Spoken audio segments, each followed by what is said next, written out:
Kurnool bus ಟ್ರಾಜಿಡಿನಲ್ಲಿ bus ಕರ್ಕಲಾಗಿ 20ಕ್ಕೂ ಹೆಚ್ಚು ಜನ ಬೂದಿಯಾಗಿದ್ದಾರೆ. ನಾವು ಬಿಗ್ಗೆಸ್ಟ್ ಕ್ವಶನ್ ಏನು ಅಂತಂದ್ರೆ, ಅಷ್ಟು ಕರ್ಕಲಾಗೋವರೆಗೂ ಎಮರ್ಜೆನ್ಸಿ ಡೋರ್ ಓಪನ್ ಆಗಿಲ್ವಾ? ಒಂದು, ಅಷ್ಟು ಕರ್ಕಲಾಗ್ಲಿಕ್ಕೆ ಫ್ಯೂಲ್ ಎಲ್ಲಿಂದ ಬಂತು ಅಂತ. ಸಾಮಾನ್ಯವಾಗಿ ನೀವು ಆ ಗಾಂಧಿನಗರದಲ್ಲಿ ನಿಂತ್ಕೊಂಡ್ರೆ ಬಸ್ಸುಗಳು ಹೈದರಾಬಾದು, ಕರ್ನೂಲು, ಧರ್ಮಸ್ಥಳ, ಮುಂಬೈ ಹೋಗೋ ಬಸ್ಸುಗಳು, ಅಂದ್ರೆ ಕಾಟಾಚಾರಕ್ಕೆ ಪ್ಯಾಸೆಂಜರ್ ಬಸ್ಸುಗಳವು, ಮುಂಬೈಗೆ ಹೋಗೋ ಬಸ್ಸುಗಳು ಅವೆಲ್ಲ. ಬಟ್ ಅದರಲ್ಲಿ ಹೆಚ್ಚು ಕಮ್ಮಿ 2 ಲಾರಿಗಿಂತ ಹೆಚ್ಚಿನ ಲಗೇಜ್ಗಳನ್ನ ಡಿಕ್ಕಿನ ತುಂಬಿಕೊಂಡು, ಟಾಪಲ್ಲಿ ತುಂಬಿಕೊಂಡು, more or less they work like A carriage ಬಸ್ಸುಗಳು. ಬಟ್ ಆದ್ರೆ ಹೆಸರಿಗೆ ಮಾತ್ರ ಅವ್ರು ಕಟ್ಟೋದು ಟ್ಯಾಕ್ಸು ಬರೀ ಪ್ಯಾಸೆಂಜರ್ ಬಸ್ ಅಂತ ಹೇಳುತ್ತೆ. ಅದರಲ್ಲಿ ಎಷ್ಟೋ ಬಸ್ಸುಗಳು ಡೂಪ್ಲಿಕೇಟ್ ನಂಬರ್ಗಳು ಹಾಕೊಂಡು, ಆಟೋದು ನೋಡಿದಲ್ಲ, ಒಂದ್ಸತಿ ಆಟೋ ಅವ್ರನ್ನ ಹಿಡಿದಾಕಿದ್ವಿ, ಎಲ್ಲ 1 ಡಬಲ್ ನಂಬರ್ಗಳು, ಒಂದು ನಂಬರ್ ಮೇಲೆ 10 ಬಸ್ಸು, ಈ ರೀತಿ ಸಾಕಷ್ಟಿದೆ. ದ ಬಿಗ್ಗೆಸ್ಟ್ ಕ್ವಶನ್ ಏನು ಅಂತಂದ್ರೆ, ಟ್ರಾನ್ಸ್ಪೋರ್ಟ್ ಮಿನಿಸ್ಟರ್ ರಾಮಲಿಂಗಾರೆಡ್ಡಿ ರೆಡ್ಡಿ ಅವರಿಗೆ ಕೇಳಬೇಕಾದ್ದೇನು ಅಂತಂದ್ರೆ, ನಿಮ್ಮದೇ ಕ್ಯಾಬಿನೆಟ್ ಅಲ್ಲಿರೋ ಮಂತ್ರಿ ಅವ್ರದೇ 500ಕ್ಕೂ ಹೆಚ್ಚು ಬಸ್ ಇದೆಯಂತೆ. ಒಂದು 3000 ಬಸ್ಸುಗಳು ಆಪರೇಟ್ ಮಾಡುತ್ತೆ ಕರ್ನಾಟಕದಲ್ಲಿ.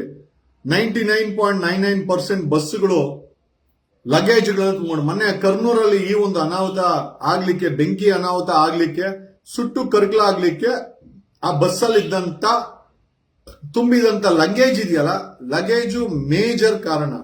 ನಮ್ಮ ಪ್ರಶ್ನೆ ಏನಪ್ಪಾ ಅಂತಂದ್ರೆ, RTO ಪರ್ಮಿಟ್ ಕೊಟ್ಟಿರೋದು ಸಾರ್ವಜನಿಕರನ್ನ, ಮತ್ತೆ ಐ ಥಿಂಕ್ ಅದರಲ್ಲಿ ವಾಹನದಲ್ಲಿ ಸಾರ್ವಜನಿಕರನ್ನ ಕುಂಡಿಸ್ಕೊಂಡು ಹೋಗ್ಲಿಕ್ಕೆ. ಹೆಚ್ಚು ಕಡಿಮೆ ಒಂದು ಬಸ್ಸಲ್ಲಿ 2 ಲಾರಿಗಿಂತ ಹೆಚ್ಚಿನ ಲಗೇಜಸ್, ಅಂದ್ರೆ ಬೇಸಿಕಲಿ ಟ್ರಾನ್ಸ್ಪೋರ್ಟ್ ತುಂಬಿಕೊಂಡು ಇವರುಗಳು ಬರೀ ಟ್ರಾನ್ಸ್ಪೋರ್ಟ್ ಬಿಸ್ನೆಸ್ಗೆ ಬಸ್ಸುಗಳನ್ನ ಬಳಸುವಂತ ಕೆಲಸಕ್ಕೆ ಎಂಟೈರ್ ಟ್ರಾನ್ಸ್ಪೋರ್ಟ್ ಡಿಪಾರ್ಟ್ಮೆಂಟ್ಗಳಿದೆ. ಕರ್ನೂನಲ್ಲಿ 20 ಜನ ಸತ್ತೋಯ್ದ್ರಪ್ಪ. Who has to build accountable? RTO ಅವರು ಜವಾಬ್ದಾರಿ ಇಲ್ವಾ? ಕರ್ನಾಟಕದ RTOಗಳಿಗೆ ಬಸ್ಸುಗಳಿಂದ ಮಿನಿಮಮ್ ಒಂದು ತಿಂಗಳಿಗೆ ಬರುವಂತ ಮಾಮೂಲಿಯ ಹಣ ಸುಮಾರು 1,000 ಕೋಟಿ ಅಂತೆ. ಜಸ್ಟ್ ಇಮ್ಯಾಜಿನ್, RTO ಅವರು ಈ ಒಂದು ಬಸ್ಸುಗಳ ಮೇಲೆ ಕ್ರಮ ತೆಗೆದುಕೊಳ್ಳದೆ ಇರಲು ಇವ್ರುಗಳಿಗೆ ಪ್ರತಿ ತಿಂಗಳು ಬರುವಂತ ಕಿಕ್ ಬ್ಯಾಕಿನ ಮೌಲ್ಯ, only I am talking about RTOಗೆ ಮಾಮೂಲಿ ಬರುತ್ತೆ ಈ ಬಸ್ಸುಗಳಿಂದ. ಅದಕ್ಕೋಸ್ಕರನೇ ಈ RTO ಅವರು ಯಾವುದೇ ಬಸ್ಸುಗಳ ಮೇಲೆ ಅಲ್ಲರಿ ನಿಮಗೆ ಪರ್ಮಿಟ್ ಕೊಟ್ಟಿರೋದು RTO ಪ್ಯಾಸೆಂಜರ್ ಹೊಡಿಲಿಕ್ಕೆ. ನಿಮ್ಗೆ 2 ಲಾರಿ ಲಗೇಜ್ಗಳನ್ನ ಅದರಲ್ಲಿ 2 ಲಾರಿ ಲಗೇಜ್ ಹೊಡಿಯಂಗಿದ್ರೆ ಅದನ್ನ ಲಗೇಜ್ ಬಸ್ ಅಂತ, ಲಗೇಜ್ ಕಂಟೈನರ್ ಅಂತ ಮಾಡಿ ಅದರಲ್ಲಿ ಜನ ಯಾಕೆ ಹೊಡಿತೀರಾ? ಜನ ಹೊಡಿಯೋ ಬಸ್ಸಲ್ಲಿ ಲಗೇಜ್ಗಳನ್ನ ತುಂಬಿಕೊಂಡದು. ಕರ್ನೂರಲ್ಲಿ ಸುಟ್ಟಿ ಬೂದಿ ಆದ್ರಲ್ಲ ಆ 20 ಜನ, ಅವ್ರಿಗೆ ಜೀವ ಯಾರು ಕೊಡ್ತೀರಾ? ಸರ್ಕಾರ ಕೊಡ್ತೀರಾ? ಬರೀ ಕರ್ನೂಲ್ ಕತೆ ಅಂತಲ್ಲ, ಬೆಂಗಳೂರು, ಇಡೀ ಕರ್ನಾಟಕದಲ್ಲಿ ಲಕ್ಸುರಿ ಬಸ್ಸುಗಳಲ್ಲಿ, ಒಂದೊಂದು ಲಕ್ಸುರಿ ವೋಲ್ವೋ ಬಸ್ಸುಗಳಲ್ಲಿ 2 ಲಾರಿ ಟಾಪ್ ಅಲ್ಲಿ, ಆ ಬಾಟಮ್ ಅಲ್ಲಿ ಎಲ್ಲ ಫುಲ್ ಇವರು ಲಗೇಜ್ ಅನ್ನ ತುಂಬಿಕೊಂಡು, ಇವರುಗಳು ಬೇಸಿಕಲಿ ಆ ಬಸ್ಸುಗಳನ್ನ ಬಳಸೋದು ಲಗೇಜ್ ಟ್ರಾನ್ಸ್ಪೋರ್ಟ್ಗೋಸ್ಕರ. ಆದ್ರೆ ಪರ್ಮಿಟ್ ತಗೊಂಡಿರೋದು ಪ್ಯಾಸೆಂಜರ್ ಹೊಡಿಲಿಕ್ಕೆ. ಪ್ಯಾಸೆಂಜರ್ ಬಸ್ ಅಲ್ಲಿ 2 ಲಾರಿ ನೀವು ಹೊಡ್ಕೊಲ್ಲ ಲಗೇಜ್ಗಳನ್ನ ತುಂಬಿಕೊಂಡು, ನನ್ಗೆ ಯಾರೋ ಹೇಳಿದ್ದು, ನಾನು ಬೆಳಗ್ಗೆಯಿಂದ ಒಂದಷ್ಟು ವಿವರ್ ಟೇಕಿಂಗ್ ಫೀಡ್ಬ್ಯಾಕ್, ಈ ಕರ್ನೂರಲ್ಲಿ ಬಸ್ ಸುಟ್ಟೋಯ್ತಲ್ಲ ಅದಕ್ಕೆ ಮೇಜರ್ ಕಾರಣ ಲಗೇಜ್.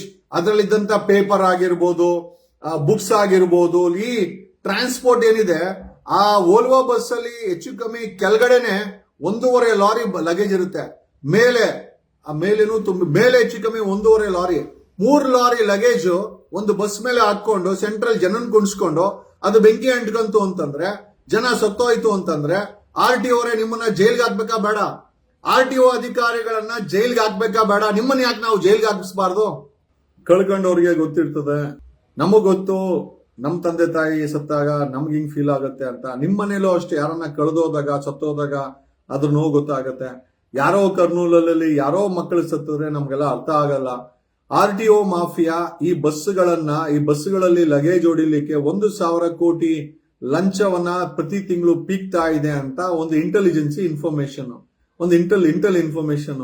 ಈಗ ಮಾನ್ಯ ಟ್ರಾನ್ಸ್ಪೋರ್ಟ್ ಕಮಿಷನರ್ ರಾಮಲಿಂಗಾರೆಡ್ಡಿ ಅವರೇ, ಈ ಬಸ್ಗಳಲ್ಲಿ ಜನಗಳನ್ನ ಕರೆದುಕೊಂಡು ಹೋಗೋ ಬಸ್ಸಲ್ಲಿ ಮೂರ್ ಲಾರಿ ಲಗೇಜ್ಗಳನ್ನ ಹಾಕೊಂಡು ದಂಧೆ ಮಾಡೋ ಅಂತ ಈ ಬಸ್ ಓನರ್ಗಳು, ಬಸ್ ಡ್ರೈವರ್ಗಳ ಬಗ್ಗೆ ಕ್ರಮ ಯಾಕೆ RTO ಅವ್ರು ಮಾಡ್ತಾ ಇಲ್ಲ? 1,000 ಕೋಟಿ ರೂಪಾಯಿ ಲಂಚ ಪ್ರತಿ ತಿಂಗಳು RTOಗೆ ಬಸ್ಗಳಿಂದ ಹೋಗ್ತಾ ಇದೆ. ಇದು ನಿಜಾನ?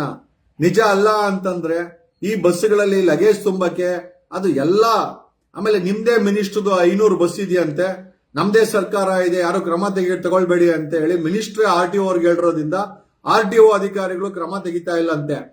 ಬಸ್ಸುಗಳು ಹೊಡೆಯೋ ಜನರನ್ನ ಕರೆದುಕೊಂಡು ಹೋಗೋ ಬಸ್ಸಲ್ಲಿ ಲಗೇಜ್ಗಳನ್ನ ಹೊಡೆದು ಕರ್ನೂಲ್ ತರ ಬೆಂಕಿ ಅವಘಡಕ್ಕೆ ಸಿಕ್ಕಾಕೊಂಡ್ರೆ 20 ಜನ ಸುಟ್ಟು ಬೂದಿ ಆಗಿದಾರಲ್ಲ, ಅವರ ಜೀವಕ್ಕೆ RTO ಅಧಿಕಾರಿಗಳು, ಸರ್ಕಾರಗಳು ಜವಾಬ್ದಾರಿ ಅಲ್ವಾ?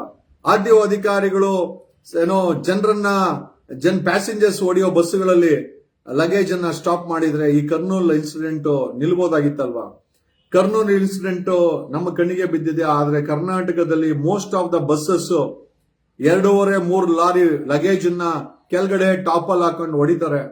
They are just carrying a bomb. ಒಂದು ಬಾಂಬ್ ರೀತಿ ಈ ಒಂದು ಲಗೇಜ್ಗಳು ವರ್ಕ್ ಆಗುತ್ತೆ.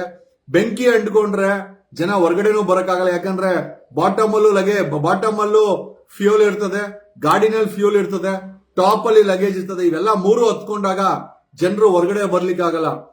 ನೀವು ಒಂದು ಕೆಲಸ ಮಾಡಬಹುದು, ಪ್ಯಾಸೆಂಜರ್ ಬಸ್ ಅಲ್ಲಿ ಮಾತ್ರ ಟ್ರಾವೆಲ್ ಮಾಡಿ, ಲಗೇಜ್ ಆಗುವಂತ ಬಸ್ ಅನ್ನ ನೀವೇ ಹೇಳಿ ಅಥವಾ RTOಗೆ ನೀವೇ ಫೋನ್ ಮಾಡಿ. RTO ಅಧಿಕಾರಿಗಳು, ಟ್ರಾನ್ಸ್ಪೋರ್ಟ್ ಕಮಿಷನರ್ ರಾಮಲಿಂಗಾರೆಡ್ಡಿ ಅವರು ಇದ್ರ ಬಗ್ಗೆ ಕ್ರಮವನ್ನು ಜರುಗಿಸಬೇಕು ಮೋಸ್ಟ್ ಇಂಪಾರ್ಟೆಂಟ್ಲಿ ಅಂತ ಹೇಳುತ್ತೆ ಲೈವ್ ಅನ್ನು ಮುಗಿಸ್ತಾ ಇದ್ದೀನಿ.